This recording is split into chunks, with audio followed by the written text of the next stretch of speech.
Hello, my people. Welcome back to another Monday. It's Dahlia. And Nicole. And this is Quiche My Ass. Wow, wow, wow. Today we have an amazing guest. I worked with her. She was my favorite flight attendant, if you don't remember. We should get a flight attendant who serves food. That would be funny. All right. Well, we're going to focus on this guest first. Nicole, thank you. Thank you. I called her favorite flight attendant because I think she was wearing one outfit and then she switched over to another uniform, blue suit. And I was just like, yes, this is Marcie. Hey. Hello. So can we first off start by saying Marcie is not a flight attendant. She is a bartender. And Dahlia and I both worked with her at Danielle. She left Danielle. She worked at the Aviary. She's working at Francie in Williamsburg. Francie in Williamsburg now. And where were you before Danielle bartending? I was bartending at Del Posto. Oh, I didn't know that. Oh, just Del Posto. Yeah. No big deal. Hair flip. And then was that your first bartending introduction to the bartending world? How did you get started? Not at all. I moved to New York in 2012. And before that, back home in Sacramento, California, nice. I had been bartending for several years in neighborhood restaurants and nightclubs and bars. But I didn't really know how to bartend, I feel, until I moved to New York and see how things go here. Exactly. Different. So you moved from California, you then went to Del Posto? No, actually. I ended up moving to the East Village and answered a Craigslist ad for a bartender for a restaurant on the Bowery called the Bowery Diner. Oh, okay. And they were the only one that I applied to that gave me an interview. So I went and they hired me and I was a bartender at the Bowery Diner. Is it still open? It is not. I was going to say, I feel like I would have seen it before because I'm always on Bowery. Did you always want to bartend, or did you want to serve, or how did you choose bartending? Well, I started working in restaurants when I was 16. I was doing a hospitality career thing in high school. And so they let you out of school early to go work. I did the same. And so that was really appealing to me. I was like, I don't have to go to school and I get to go to work and make money. So I was, started working in a neighborhood coffee shop and turned out I really enjoyed it. And I really, realized then that making people happy and delivering a product that I curated and was proud of was something that I wanted to do. So you started working with coffee first? Coffee. And, it was like making sandwiches and, doing everything. Coffee shop, yeah. It's just a coffee shop. Yeah. And then I kind of like organically, as I graduated high school, became a hostess and, then I became a cocktail server and then I started waiting tables. And once I turned 21, I was like, all right, waiting tables is not my thing. Like, I want to get behind a bar. I want to learn how to make drinks. And that's when it happened.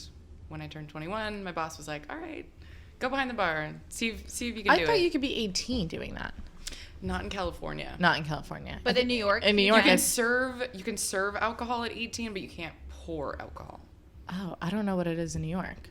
I think it's the same in New York. Same. I think you can serve it, but you cannot pour it. Yeah. All right. Interesting. Yeah. Interesting. Even though they're definitely drinking it at 18. Well, yeah, everyone's drinking it at 18. So if you had to, I don't really know anything about Francine. Francie or Francine? Francie.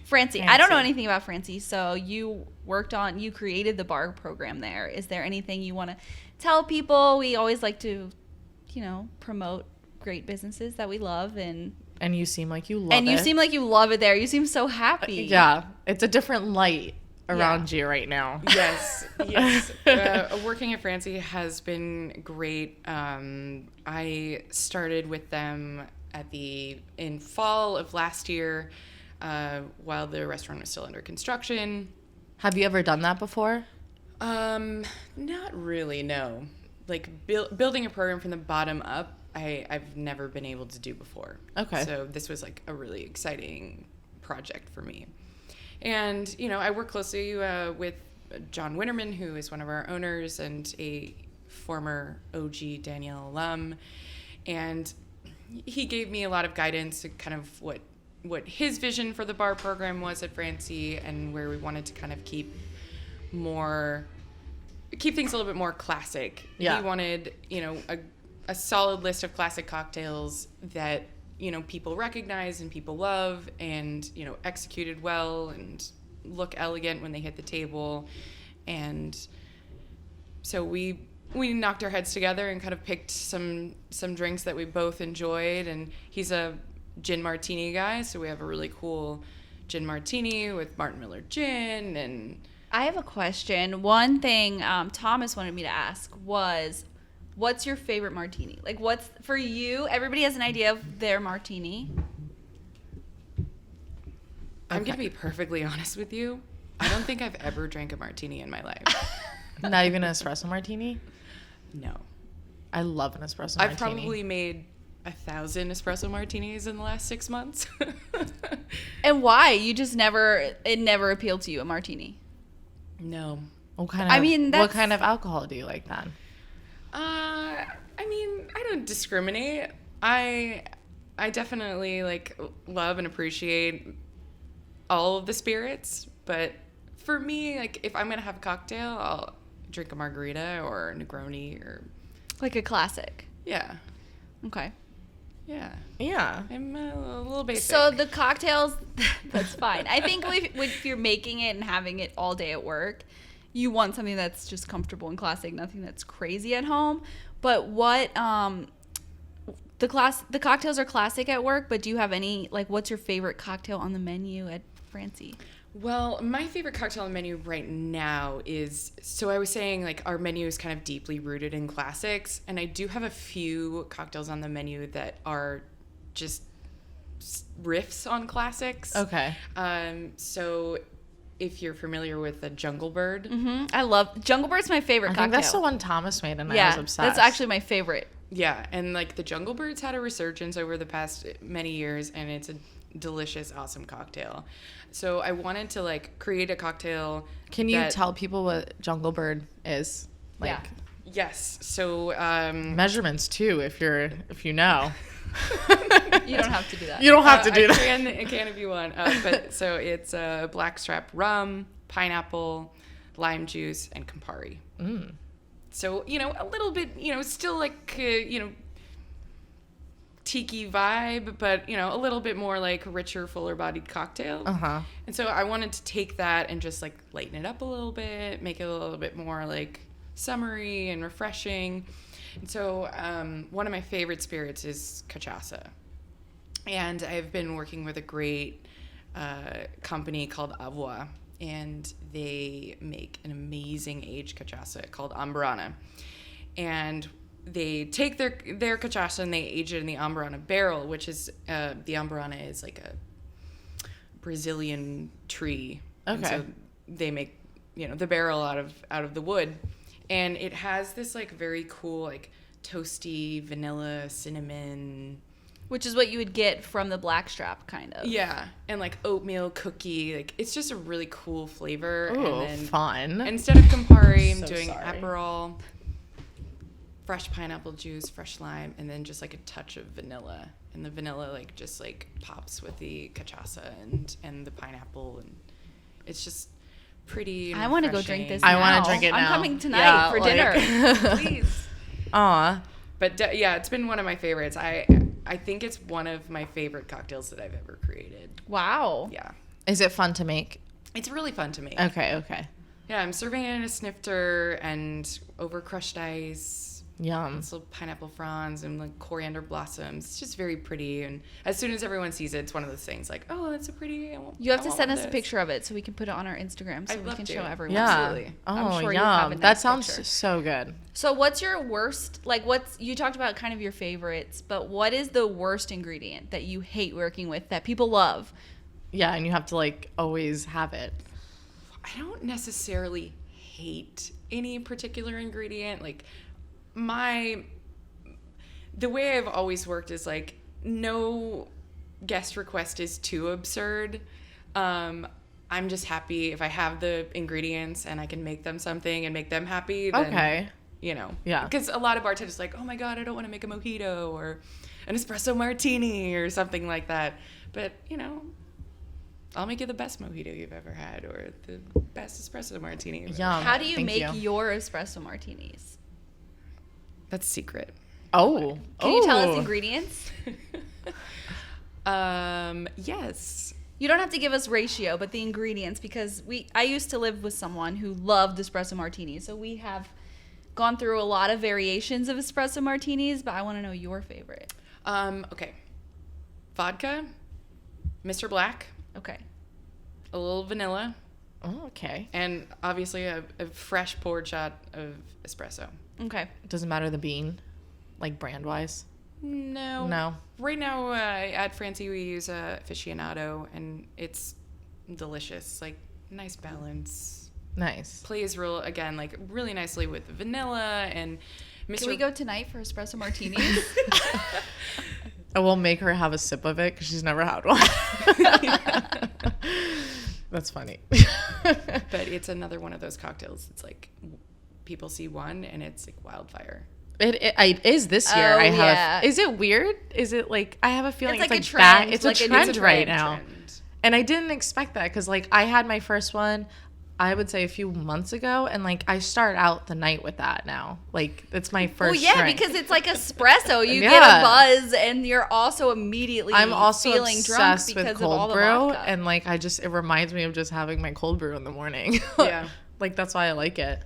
Yeah, we recently actually were experimenting with cold brew Ooh. martinis, and it was pretty good. I- I made it with dark rum. Oh. It was pretty awesome. We found Mr. Black was the best martini, Yeah. the best espresso martini. I'm sure she took it with her when she moved because she loved the Mr. Black so much, but it was definitely the fan favorite. So I know you worked at the Aviary, and you no longer work there. It was through COVID, and so much has changed And they're since not open. then. But what was the craziest cocktail you saw there on the menu that you enjoyed? Or not? I know that, I'm just saying, when I went there, I drank both at the Aviary, but then also the Office, and they had one cocktail with Dijon mustard in it, Oh, you talk about and I this really one all liked the time. it. But I don't remember anything else about the cocktail. And she might have not been there. It was before you were there. Yeah, I think the Dijon mustard one predated Oh, my yeah. time there. But maybe I just love mustard. That would be good in a martini. Yeah. No. No. I don't. I like dirty martinis. You like mustard, like in everything. I have never worked with mustard in a cocktail. Okay. What's the craziest ingredient that you worked with in a cocktail? Craziest ingredient. Okay. A couple of them come to mind. One was pineapple weed. Okay, I remember you did that at Danielle for some reason. That was another one of my favorite cocktails that I had made. I mean, shout out to Chef Eddie because he always had like the coolest, most unique ingredients, and he was like Very true. always asking me like, "Hey, take some of this, play with it, see, come up with something." And he gave me like one of those big fish tubs of pineapple weed, and I was like, "This is kind of really cool, because Wait, what exactly? it looks like chamomile, but like when you bite into it, it tastes like pineapple." Crazy. Okay. It was absolutely crazy. And so I was like, all right, I'm like, I'm going to throw it in some rum and see what happens. And I infused it in rum for about a week, and then we all tasted it. And it was so good. It was like the best pineapple rum you could ever Wow. imagine. And Did you give it to Chef Eddie to taste? oh, yeah. Yeah. I remember, I think it was like an Instagram post that I had, and it was like me and the bottle of pineapple weed infused rum, and we ended up making an old fashioned out of it, and it was so good. Oh wow, an old fashioned from Wow, with rum that's fun. instead of. Yeah, and I named it Pineapple Express. That's funny. It was pineapple weed, Yeah. Oh, that's funny. But not. It wasn't like, just so the viewers. It wasn't like weed. It wasn't like No. I know You I think know Chef this. Eddie's putting cannabis in the walk-in and be like, hey, anyone could use this. No, I know this, but you'd never know what the listeners are like. What in the world are they doing over at Danielle? I just want to make sure that that's not. Going off topic, do you like, well, I don't know if you're a cannabis user, but do you like cannabis infused drinks? Well, I tried to do one at Danielle because at that time, CBD, you could put CBD into like cookies or, beverages Anything, or really. whatever. And I had spent all this time like curating this really cool cocktail. It was like one of my like tableside cocktail things. Yes. Marcie had a cart. And and so I wanted it to be like very hippie vibe. Yeah. And I got this like old Samsonite suitcase, and like all the cocktail ingredients were like in the suitcase, and it would go to the table and you'd open it and you're like, oh, it's kind of like this hippie vintage, Mm-hmm. And so we infused vodka with the CBD, and then I was using hibiscus kombucha. And oh my goodness! I mean, I feel like I'd love this. I think there was Genepi in it. I believe it really tasted like a Negroni. However, I don't know how it ended up tasting like a Negroni, but it did. But it did. And literally, like the next day on Eater, it was like CBD no longer. Like the health department has decided that you cannot infuse CBD in anything. Oh, so you had it for one night and then that was it? It didn't even get to hit the menu. It was like in its final, all the managers had tasted it, everyone had given their approval and was like back to square one again. I'm like, what do we do? Did it feel like, could you feel the CBD or feel relaxed after drinking it, or did I feel you like notice? CBD is like like you have to take it constantly to feel Yeah, it. I agree, but I didn't know if the amount of CBD that we had put into the vodka was like negligible. Yeah. You could taste it, but it wasn't, I don't think there was enough to give anyone any kind of effect. Okay. Because we were like nervous about that. It's like, oh, are people going to be It's the first apprehensive? time, yeah. And what about now? Are you allowed to put any? Still Really? no. Because It's I still know not a there's like thing. coffee shops that you can put like a CBD shot in there, but I don't know if that's. But that's okay. But you as like a manufacturer of goods can't put the CBD in something. Like you can serve it on the side. Or like you have something that's already pre-portioned or that you can buy and serve, but you Exactly. can't infuse it yourself, I Yeah. think is what she's saying. Okay, Yeah. got it. Okay, so I have this other question, and I don't know, it's not totally off topic, but as a bartender, have you ever witnessed someone getting date raped or drugged? I know, not date raped, because hopefully you didn't see the whole process. But I'm saying this because you have worked in see higher, everything. You have to. higher end places, and so I'm wondering if it's something that's ever happened at that level. I can't say that I've witnessed that happening. I mean, I definitely know people that's happened to in bars, but as like a guest in front of me, no. Have you ever had to like cut off a guest and then like they just start harassing you after? Because I know like it's a thing. Definitely. That is the nature. There's sometimes when you cut people off and they're happy drunk and they know that they've had enough and They're like, they'll okay, be good. like, all right, give me the bill, let me go.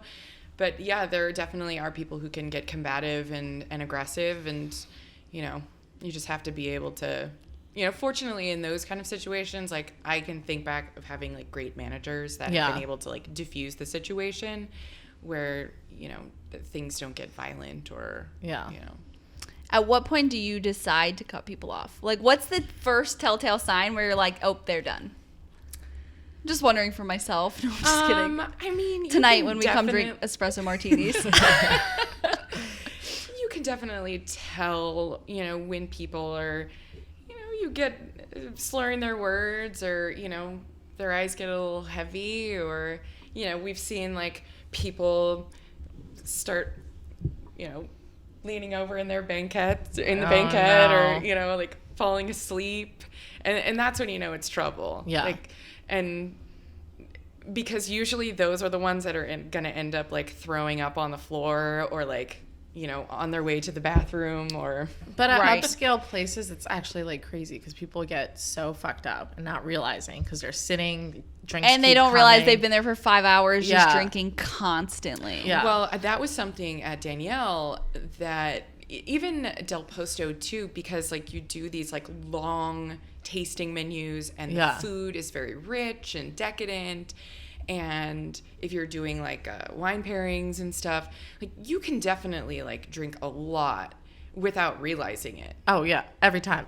For And me, then it's every if you're time. like sitting down for all this amount of time and like you stand up and you're like, whoa, Mm-hmm. this was a lot of food and a lot of drinks. We got, I mean, I could say at least a half a dozen times, like seeing someone get like wheeled out in a gurney. Oh my of Danielle, gosh. just because like of overindulgence or like, you Yeah. know, people couldn't handle it. It's crazy. Yeah, You people don't don't realize realize. when you're at a restaurant, you don't have to eat every single thing on your plate. Like you just or don't. drink Or drink everything. Yeah, that's the You assume. Last time I went, I had an espresso martini to start with, champagne, and then each course a glass of wine, and then a shot of tequila at the end. Like, well, and then when she did was not my need that shot of bartender, tequila. yeah, I did not need the shot of tequila. No. And then my last day at Danielle, she fed us all the drinks, fed us all the wine, and then at the end she goes, I have this like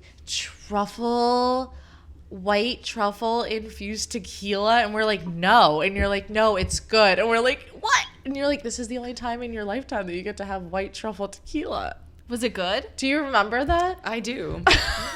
And funny enough, that white truffle tequila was a gift to the us Aviary. from the Aviary. Oh, really? Yeah, she said that too. I remember that. They had brought it to Danielle. What a foreshadowing moment.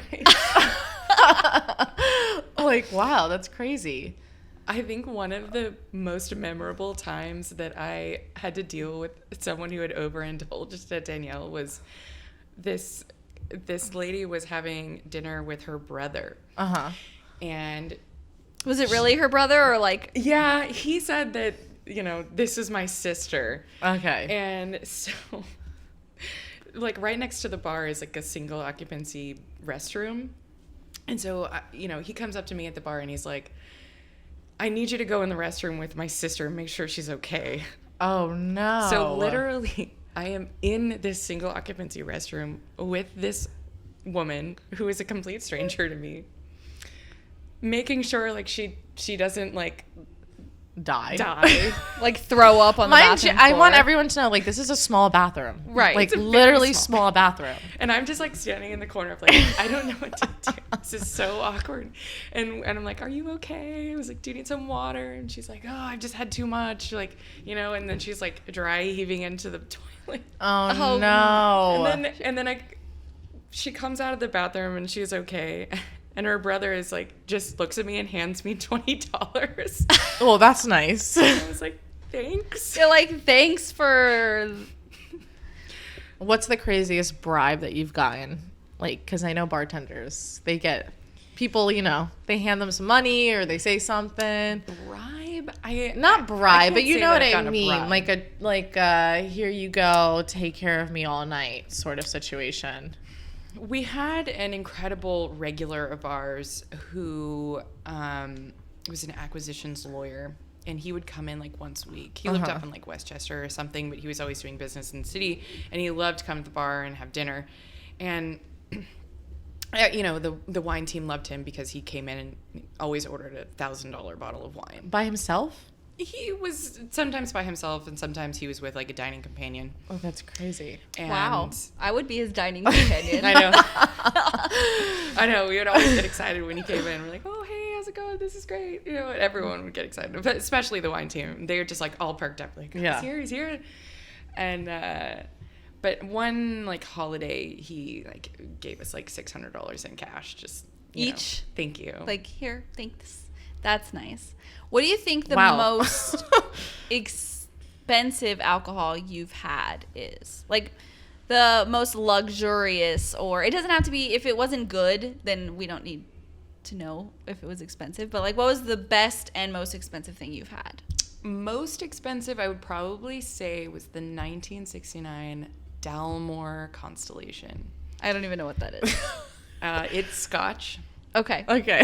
I'm thinking of stars. Yeah, I'm like, well, I don't Is know. it sparkly? It was part of a series that they had called like Constellation, and it's incredible because these whiskeys are so old.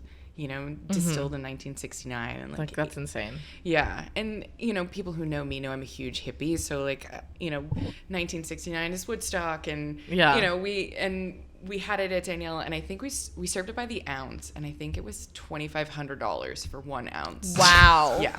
Oh my God. And people bought it?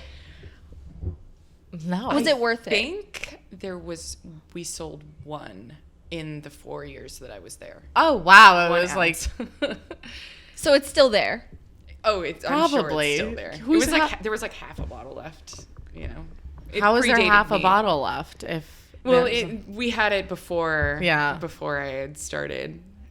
So was it good? It was incredible. Wow. Absolutely incredible. It's one of those things where it's like the reason why spirits are expensive is because like you take a sip and it really just develops on your palate, and it keeps going, and minutes later you're like, wow, I just took that small sip and I can still really enjoy all the nuances. So it's pretty special stuff. Wow. It sounds like, Could I ever afford it? No. maybe. Yeah, maybe you don't one buy day. that for your house. Yeah. Since you're such like a creative person with your cocktails, have you ever thought about making a recipe book? Or a blog or something? I've thought about it. It's a lot of work, so I'm just... Yeah. If some people have mentioned that to me, of Yeah. like, when are you going to create your cocktail book? But I don't know. We'll See. Is Yeah. it? It's not a dream. What is your dream? Yeah, what's your end goal? Okay, you don't have to go deep into that question, but like, what's your end goal? I think, becoming an owner of something would be really awesome. I think we all know the ups and downs and positives and negatives of that. Yeah, I'm not sure. Would it be just cocktails, or would there be like food, like lots of food, or just a minimal menu? What I kind think of place I would would want it be? more of like a restaurant. I've always been more of a all right. restaurant bartender than ever like working in like a cocktail bar. So I would want Is there a huge difference as a bartender in that way? I know there Like a is, restaurant but like, what's bartender like versus a cocktail bar? for Yes. people that don't know? What's the biggest thing? The main difference is like early on when I started at Danielle, we were looking for a couple of bartenders, and like some people had trailed with us, and one of their biggest questions was, do you serve food at the bar? And a lot of bartenders aren't interested in doing that. They're just mainly focused on, creating cocktails, pouring cocktails, talking about cocktails. That's it. And then there's, your restaurant bartender, or even like the echelon of like fine dining bartender, where, you have to be as knowledgeable as the captains. You have to know all the steps everything. of service. You have to know all of the food. You have to know the wine. And, a lot of bartenders are scared away by that. Yeah. Okay. So do you know a lot about wine as well? Well, I mean, at certain places Are in you fine a dining, som? no, but I'm at not a certain som. places you don't need to know about wine because you have the whole team of somms. Like, there's no need for you to know. But I'm sure you know more than the average person. I know more than the average person about wine. I feel like I can confidently serve wine to people. But do I spend time reading about wine and studying wine? I don't. Do I enjoy drinking wine? Absolutely. Do you like drinking wine more or cocktails more? I am definitely a bartender that likes to drink wine. Oh, okay. Like a lot of somms like to drink beer on their days off, It gives their mouths a break. Yeah, probably. exactly. It's like a Probably, vacation. yeah. Taste spirits and cocktails all day long, and so it's like, all right, I don't want to go home and curate myself a cocktail. I just want to pour a glass of wine. Yeah. Yeah, exactly. No, I'd rather drink wine than cocktails. But that's not true because I like cocktails, but I think there's something about wine that it's what to expect. Whereas cocktails, you never know what you're going to get. Yeah. You never do. Yeah, you really don't. So when somebody asks you to make a cocktail, do you ever get nervous when they're like, I want this and maybe this, not this? And then you're like, okay, cool, I'll make you something. Because some bartenders, I feel like, have so much confidence in them. They're like, you're going to love this. And then others, like, I feel like, take a step back. I think my confidence has grown over the years. I would say, like, you know, many years ago, would I get nervous if someone were to ask me that question? Yes. But also, like, a good trick is to be able, when you're creating a cocktail menu, is kind of have everything, you know, a little bit of everything. So if someone's like, I want something stirred, or I want something shaken, I want something a little sweet, or I want something that's not sweet at all, or, you know, that you can kind of be like, well, try this, I think you'll really like it, or, you know, and, you know, but sometimes, like, recently I had a guy who's coming in, and he's like, I want a rum-based cocktail that's stirred, that tastes like salted caramel. Like, all right. Okay. See what I can do. What? Wow. That's Very specific. That is so specific. Very specific. I just say not so sweet. My mom, I just want to tell you guys this because maybe it would be funny, but my mom came to New York once ever, and she went to Thomas's work. And my mom's idea of cocktails is like Mai Tai, or I don't know, like what you get on vacation or at a Chinese restaurant. Like, I don't know how to describe it. It's like only, you described it. only tiki cocktails that she has any idea about. She doesn't know about anything else. And so she came to the bar and she asked Thomas for a sex on the beach. Oh, and my God. Him and I just look, I'm sitting right next to my mom and I'm like, excuse me, what did you ask for? And she was like, yeah, I mean, I've had one before and I liked it. And I'm like, that doesn't mean he has the ingredients to make a sex on the beach. Like, what is it? So what is the, like, funniest? I mean, I guess I'm saying that because it's pretty funny. That's one I haven't gotten in a long time. No one's like, hey, can you make me a sex? I don't even remember because what it is. I It's doubt like the peach or ages something. that come into your place ask for a sex on the beach. I doubt people our age know what a sex on the beach is. I think it's like peach or something. I don't remember what's inside of vodka, it. peach schnapps, orange and cranberry or something, I think. Yeah, I think he tried his best. He was like, I'll make you a Mai Tai instead. And she's like, oh, perfect. That's perfect. Do you ever have to look at your phone for ingredients or, like, a recipe because you don't really know what they asked for? When was the last time? What is a fuzzy nipple? It's a fuzzy navel.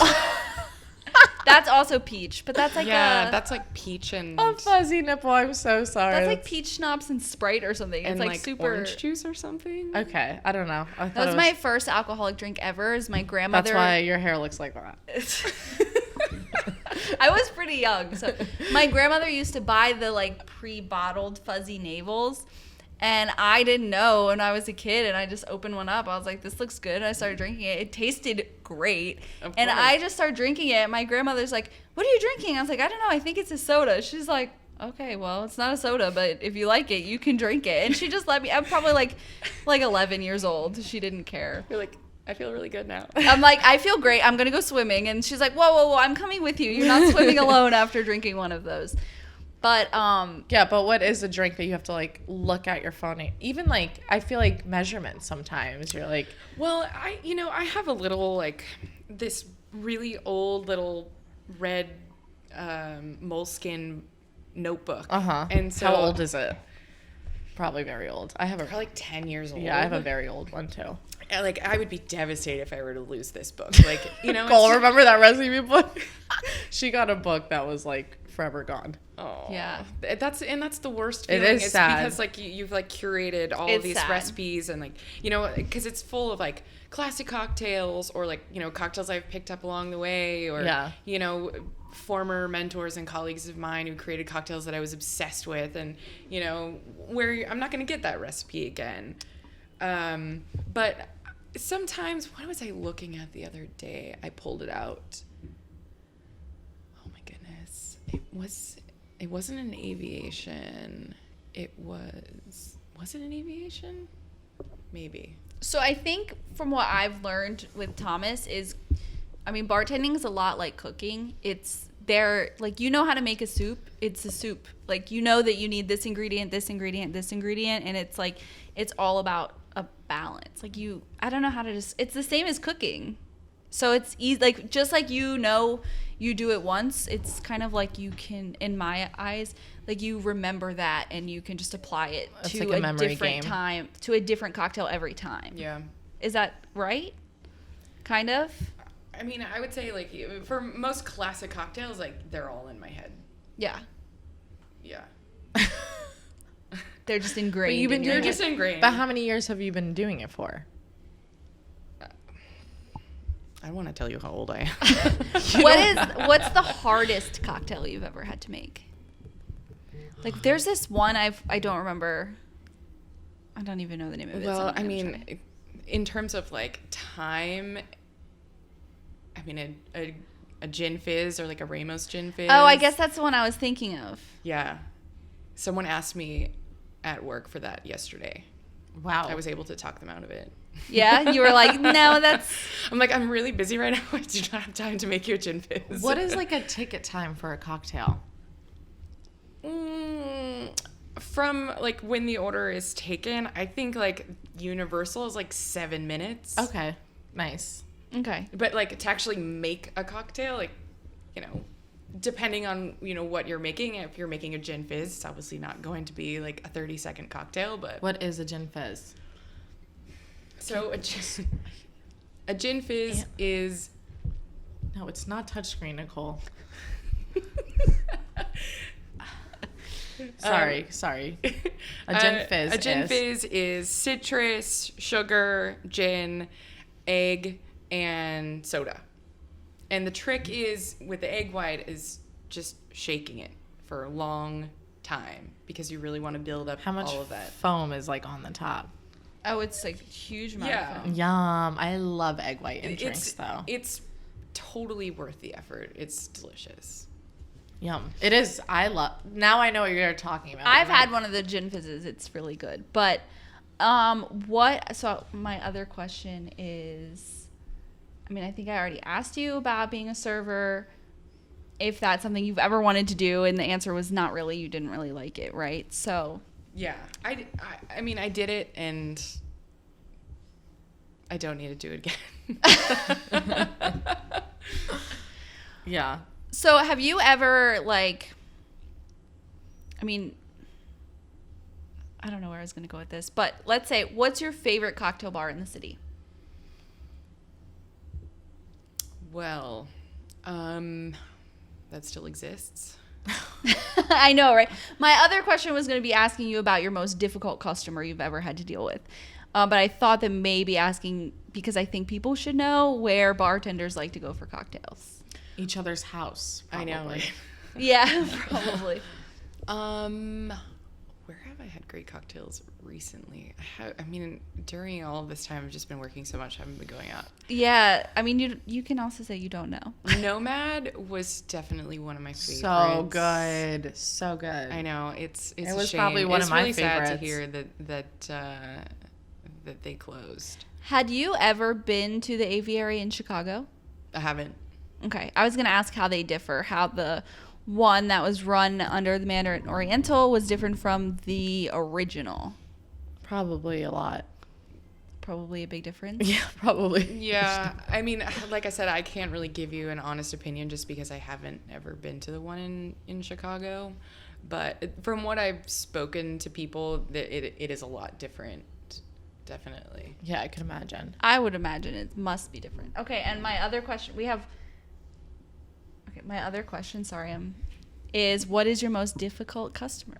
Like, what's the I don't know if it would happen to you at a place like Danielle or Del Posto, but what's the most difficult customer that you were like, this is absolutely ridiculous? And just like tell people the kind of things you have to deal with as a bartender that they would never imagine having to deal with.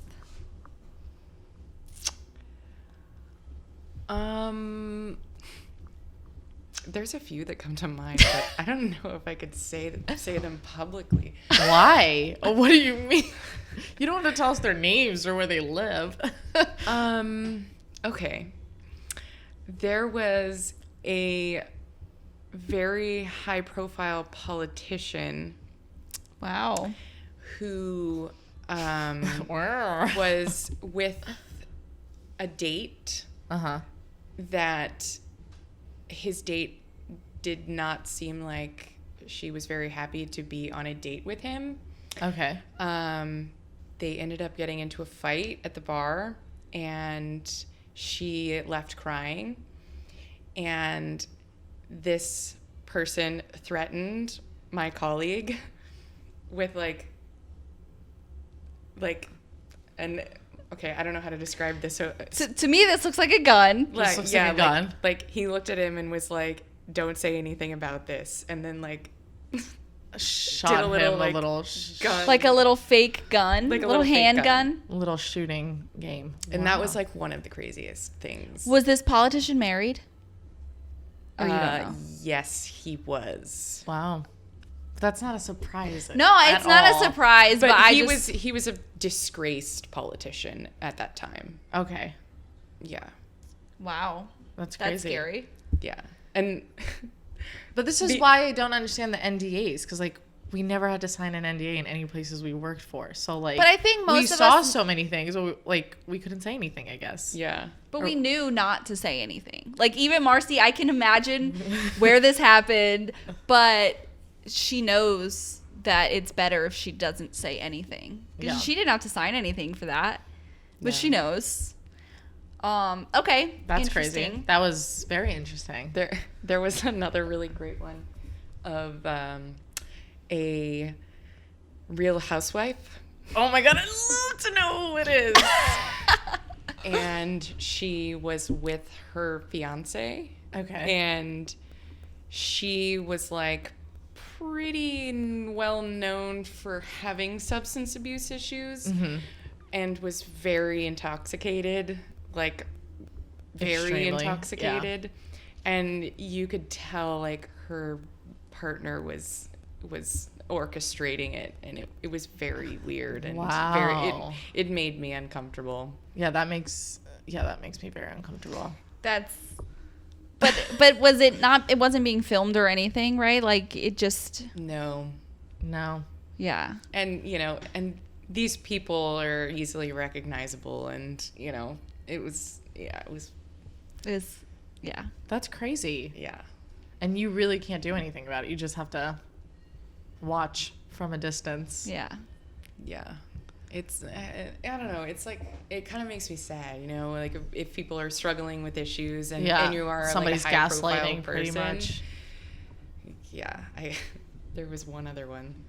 And then I'll stop because Okay, I could go okay. on for I'm sure. That's why we invited you. I know. We could do like a part 2 with Yeah, you. we could definitely do a part 2. This was like back in like 2012, like many, many moons ago, and it was a very, very, very famous actor.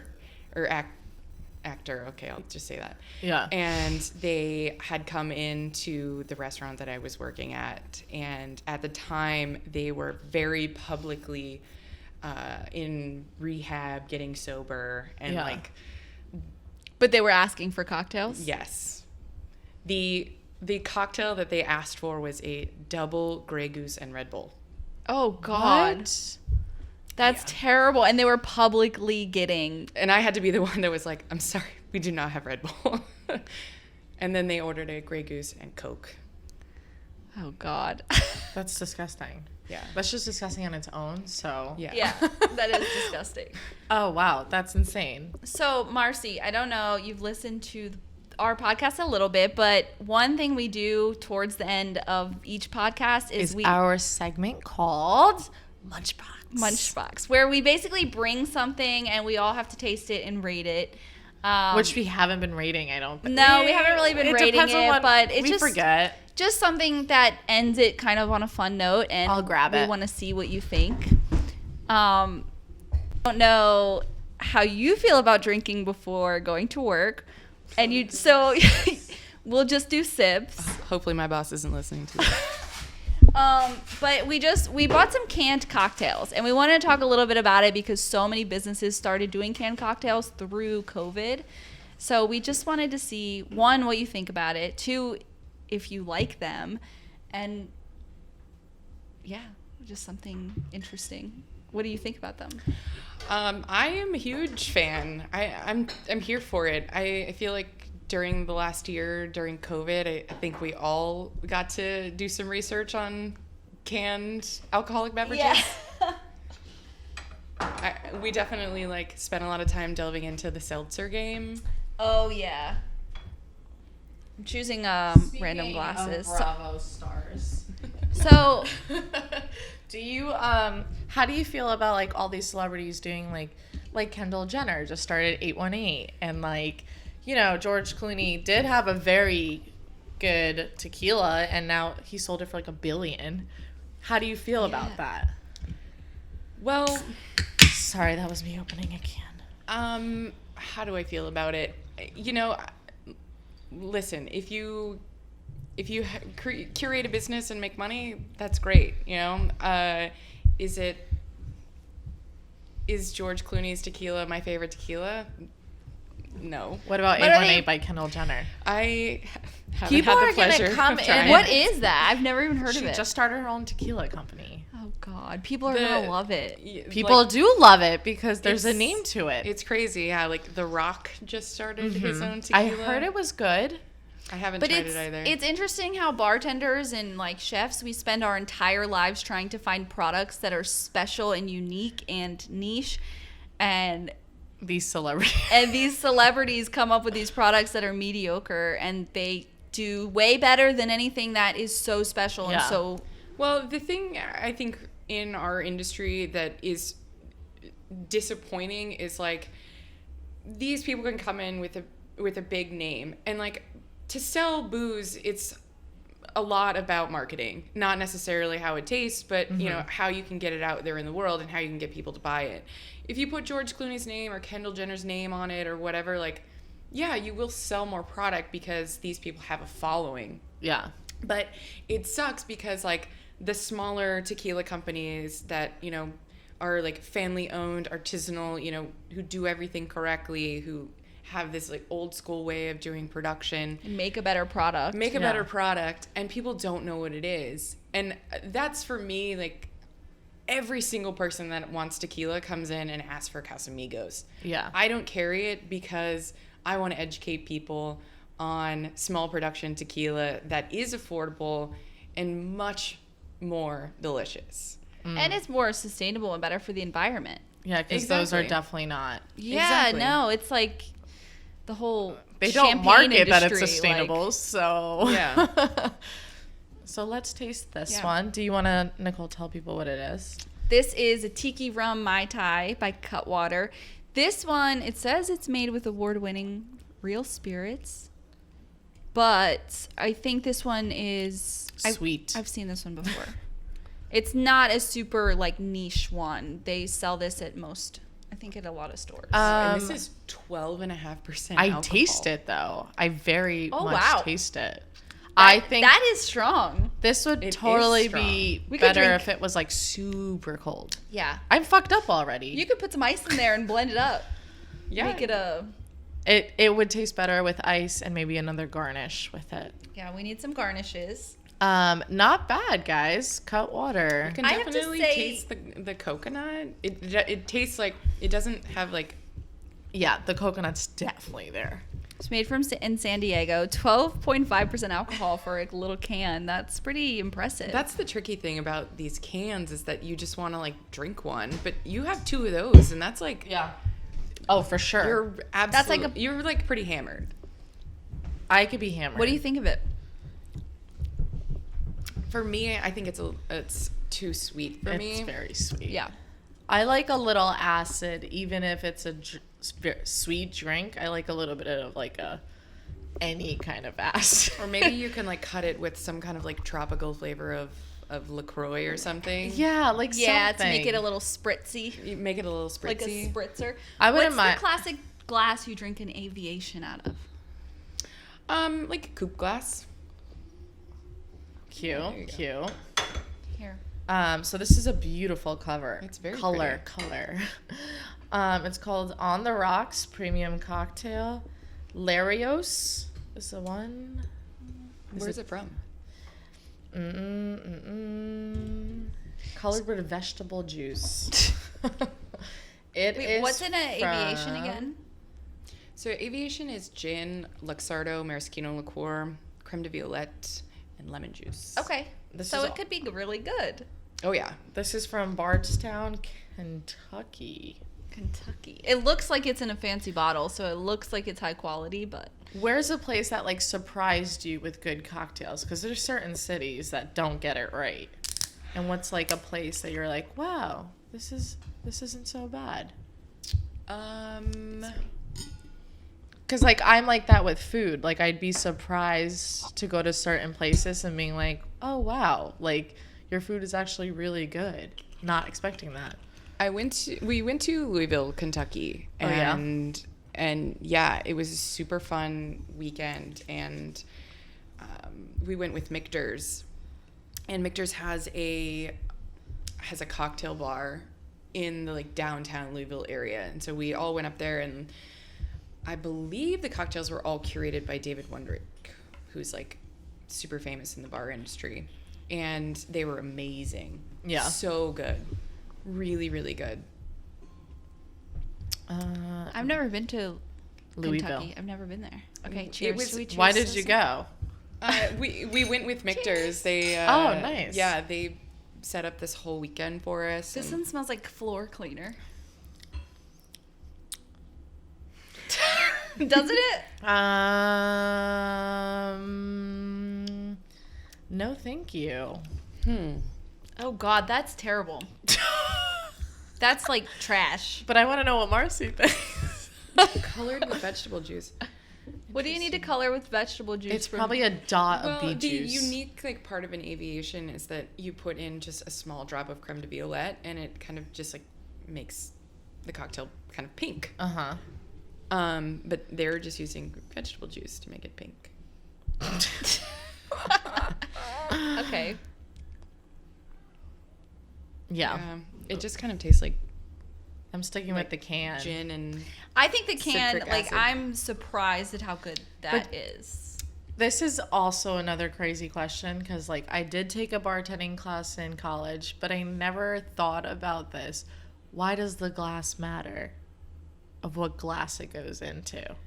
Does it? Sometimes. I mean, when I'm, like, creating a cocktail, I mean, you do have to kind of think about things like that. Like, you know, will this work as an up drink, or does it need dilution and it needs to be on the rocks, or Okay. you know? I mean, why do the plates we choose matter when we plate food? No, but like Yeah, it's kind of the same thing. It's yeah, like coffee, hot coffee goes in a mug. Yeah, or like if it's something that's like super fragrant, maybe you want something, or champagne, you're supposed to keep it contained so that you don't lose all of the. Is that true? Or is that just like a mind game that they That's tell a good us? question. You know, I've seen champagne served in so many different things. Like we at Del Posto, we had glasses like that that we would serve champagne in. Yeah, I Yes, think, I guess I've I seen think champagne this was that the way. original like champagne glass, right? Like the coupe was the original. All I think version about of a is in champagne Great glass. Gatsby when he's like pouring it down like a tower of hoops. You know, and they do that at weddings. I never understand because then all the glasses are sticky. Right? Yeah, That's true. it's true. It's just for the show. I would just put apple juice, like sparkling. I think that would be fun to have at my wedding, just like a big tower of Or like champagne. tiki glasses, like the Oh, cool so tikis. so we decided as wedding favors for our wedding, we're gonna buy random tiki mugs, and that's cute. gonna be like They're a favor expensive, for everyone. but that's cute. Well, Well- if you need one, let me know. Like just one. I have one. If you want to get rid of it, just send it to me. I'll find. But You we should want like a It's a good tiki one. fund. It's from Otto's Shrunken Head in East Village. Yeah, I think we're gonna try and find some that are like a little more expensive and some that are cheaper, and then let people take home like whatever they want. Cute. So Cute. yeah, That's awesome. Like a treasure box. like a treasure box. Like you get your own tiki mug. Maybe you want the elephant, but you want the parrot. I don't know. Do you like tiki bars? I do like tiki bars. Yeah. I There's do. there's a tiki like bar like community where like people like follow. Is it true? I mean, good. Yeah, for Yeah. sure. Like people follow tiki rooms. Good tiki is amazing. It is amazing. Yeah. It feels like you're drinking like elegant jungle juice. It feels like you've been transported. And then you have two of into- them, and you're like, how did I get home? You know? What is this place? I went to a place where there was Where like am I? rainforest cafe vibes. Like if somebody ordered a drink, there would be like rain sounds. When was the last time San you went to- Diego. It was really funny. Like first of all, it was like a speakeasy tiki bar, so like no one knew about it unless you knew about it. Or like a speakeasy. I feel like that's all obviously. of San Diego. Is it? I feel like it is too, actually. It's all secretive. Yeah. But good places is. Anyway, tikis. Yeah. Well, I think we're going to finish up here, Marcie, because we know you have to get to work. But first, let's rate these cocktails, or no, we don't need to? Buy the canned ones. I mean, the canned one is fine. I personally don't think I would buy it again, Or, but you I know think what? that it's not bad. Go see Marcie at work. Yeah, They're closed go- on Sundays and Mondays. What are the hours? We're open from 5:30 to last reservation is usually at like 10:15. So And what are the Okay. cross streets? we're on Bedford and Broadway in Williamsburg. In Williamsburg. Wow, maybe we'll have you in a commercial, like promote you guys. Yeah. That'll be fun. All right. Well, thank you for joining us, Marcie. Thank Yeah, you so like, much for having seriously, me. This thank was you. very Yeah. fun. We might have a part 2 because I feel like there's just too I feel like much. there's so much more we I could have, talk I about. have lots more stories I can Yeah. tell. All So- right. Well, we know your schedule now. So. All right. Don't worry. All right. Well, enjoy your work day. All right. Thank you. Bye. Bye. Cheers.